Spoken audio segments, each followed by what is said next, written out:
C'est bonjour. Bonjour, Monsieur le Président, Monsieur le recteur de l'Université, président de la COPUA, la conférence des recteurs et présidents de l'Université d'Haïti, Mesdames, Messieurs les cadres de l'administration publique, l'OMRH, les responsables d'université, les directeurs généraux, les recteurs et doyens qui sont ici représentés. Il y a quelques étudiants aussi dans la salle, distingués membres de la presse.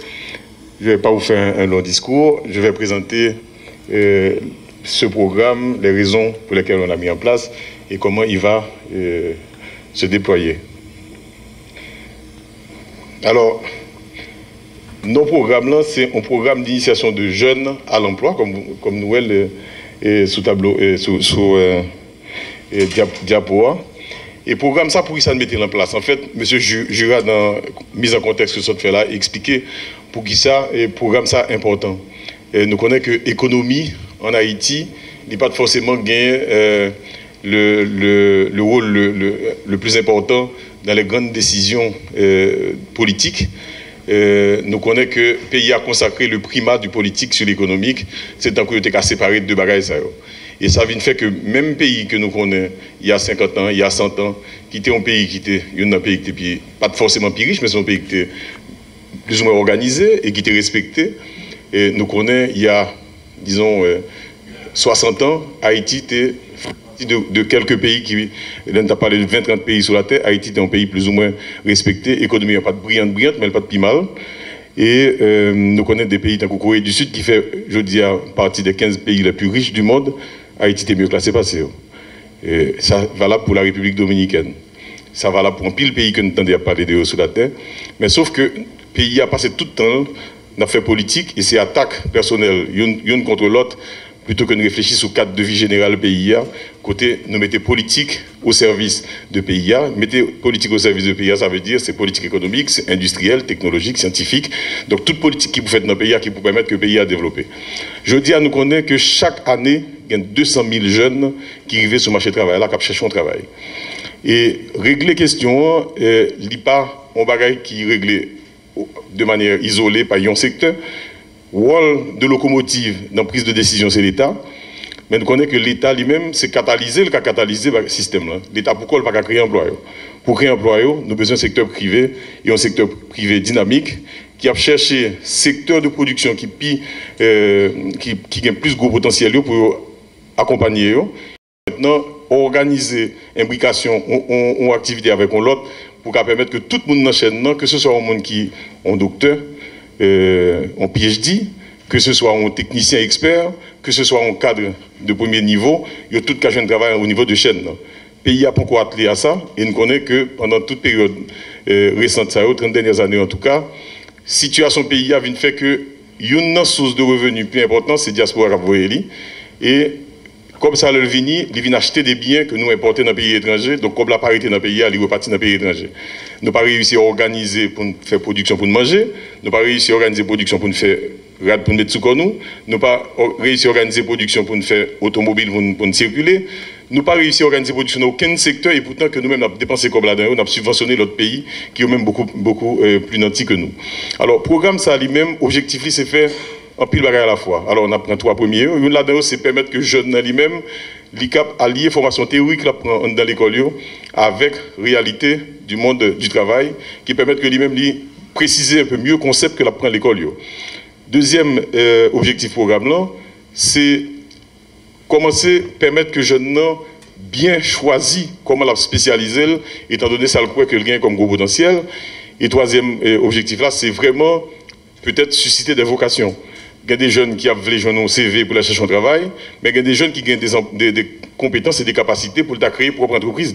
Mais on a remarqué qu'il y a très peu de jeunes qui sortent dans une ville, on dit, je ne vais pas pour une ville au hasard, mais on a pris compte que pour faire certaines entreprises, il faut exposer à la réalité entreprise.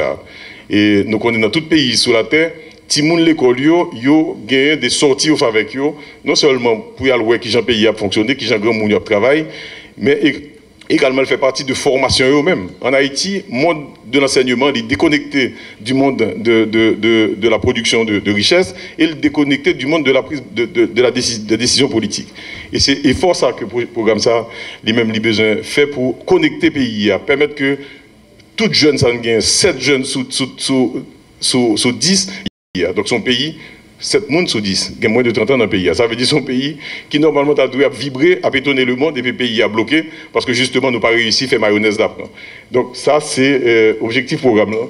Et on PowerPoint que nous avons circulé, mais concrètement, pas besoin de perdre trop de temps là-dedans. Programme là, comment on va le dérouler, c'est université. Donc nous écrit toute université qui est représentée là. Nous demandons pour identifier les jeunes les plus méritants qui ont fini le programme d'étudiants. Et jeunes ça lui-même, nous prenons le prendre pendant 2 mois dans stage en administration publique là, dans entreprise privée, dans entreprise publique qui dépendent de l'administration, mais également au niveau des organismes multilatéraux qui sont établis dans le pays. Et il prend facile parce qu'en fait, l'État a signé un protocole avec Mounsayo et c'est l'État qui a payé pour jeunes que nous voyons à faire stage. Il a fait stage dans Port-au-Prince, il a fait dans la province tout. Et il a fait dans n'importe quel type d'entreprise et nous assurons que en dedans université ou bien l'école professionnelle que nous sortis, il y a des gens qui ont encadré jeunes et le rivé côté pour faire stage, il y a des gens qui ont encadré le tout. Et je connais que tu as un programme comme ça dans l'université d'État qui était là depuis un petit bout de temps, ça fait 4-5 ans, peut-être plus, que tu as une initiative comme ça pour que les gens fait passer au stade de loi. Nous espérons que nous pourrons passer au stade de loi. En tout cas, le président lui-même, il demandé pour travailler sur ce programme-là, il a discuté sur ça, il pensait qu'il faut une loi qui pour obliger l'État, secteur privé et institution nationale, de travailler ensemble pour permettre que les jeunes soient exposés à monde du travail, à monde de l'entreprise, pour que ce n'est pas une catégorie de monde seulement qui a créé l'entreprise, ce n'est pas une catégorie de monde seulement qui est riche, c'est tout le monde dans le pays qui est riche, parce que l'on visite des pays qui sont pays extrêmement riches, mais où le pays n'a pas qu'à développer, parce que justement, potentialité n'a pas qu'à exploiter à cause de l'inorganisation pays et de déconnexion secteur. Et c'est sur ça, et c'est une grande ambition programme-là. Et on a commencé l'année ça. En fait, dans le document, c'est 500 jeunes qui prévoient. Mais notre discussion qu'on a fait, nous espérons arriver jusqu'à 1 millier de jeunes, parce que 500 jeunes, ça c'est pour eux, dans le budget, il y a des ressources qui sont déjà identifiées, qui vont permettre que les jeunes gagnent un petit subside à la fin de chaque mois, pendant 2 mois.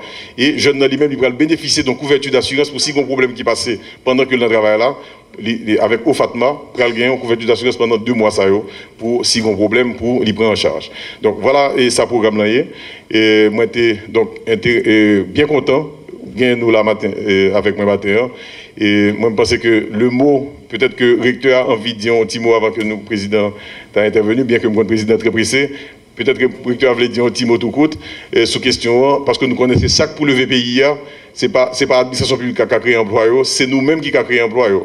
L'administration publique, c'est régler l'environnement des affaires. Là. Travailler sur législation, travailler sur procédure, travailler sur accès au crédit, travailler sur accès au marché. Et question, ça nous connaît que le gouvernement travaille sur tous les outils ça déjà. Ils ont existé. Et déjà, même dans le projet de budget rectificatif que nous faisons là, c'est 470 millions de gouttes que nous dégageons, que nous mettons au niveau du FDI. Le directeur du FDI est là, que nous mettons avec dans le FDI qui pourrait permettre que des jeunes ou des moins jeunes qui gagnent des projets qui allaient de 1 million de gouttes jusqu'à 12 millions de gouttes, il y aura un crédit et nous pourrons priorité vraiment à projets qui sont dans l'agriculture ou dans l'agro-industrie. Donc c'est une façon de dire que le gouvernement lui-même est à l'écoute, lui est disponible. Nous-mêmes, soyez audacieux, soyez comment dire, ambitieux. Je vous remercie.